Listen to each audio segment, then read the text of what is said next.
আজকে মাননীয় প্রধান উপদেষ্টাকে নিয়ে আপনি জানেন এমিরাটসের যে ফ্লাইটটা যখনই ঢাকায় টাচ করলো তখনই আমরা সংবাদটা পেলাম যে মাননীয় উপদেষ্টা হাসান আলী সাহেব মারা গেছেন।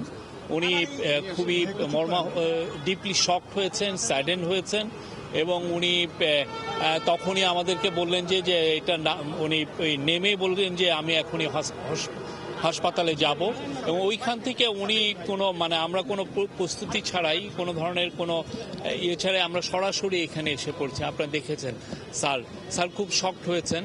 তো উনি ওনার একটা কন্ডোলেন্স মেসেজ একটু পরেই এখনই আমরা দিচ্ছি। এখন উনি ওনার বিদেহী আত্মার মাগফিরাত চেয়েছেন এবং ওনার ফ্যামিলিকে একটু আগে ওনার ফ্যামিলির সাথে কথা বলেছেন, ফ্যামিলি মেম্বারদের সাথে।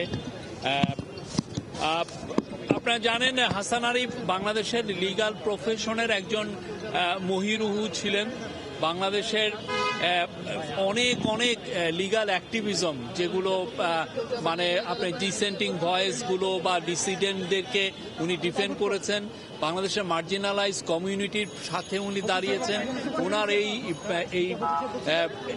এদের লিগাল অ্যাক্টিভিজমের ওনার যে ল প্রফেশনের ওনার যে মানুষের প্রতি যে দরদ, এটা অনেক পুরনো এবং এটা উনি অনেক বছর ধরে করছেন। তা এখন এমনও আছে যে উনি অনেকের মামলা লড়ে দিয়েছেন উইদাউট এনি ফিস এবং উনি খুবই ডিপলি কমিটেড সোশ্যাল ওয়ার্কার ছিলেন। অনেক কজে ওনার ইনভলভমেন্ট ছিল।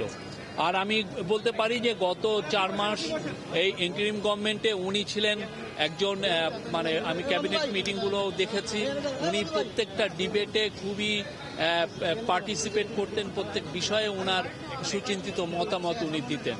উনি was a rock in the cabinet আমি বলবো।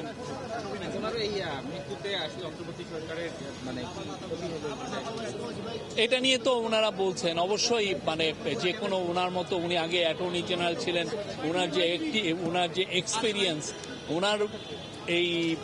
ওনার চলে যাওয়া তো এখানে ওইটা পূরণ হওয়াটা তো খুবই টাফ, ঠিক না? তো সেই জন্য আমরা ওনার বিদেহী আত্মার মাগফিরাত চাই এবং অবশ্যই আমরা সবাই আশা করব যে উনি যে কাজগুলো রেখে গেছেন সেটা যাতে আমরা সবাই মিলে কমপ্লিট করতে পারি।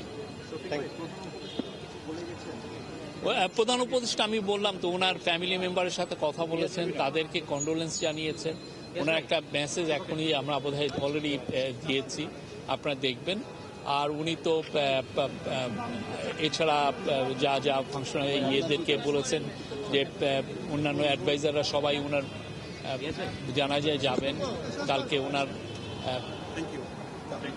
ইয়ে হবে। Thank you.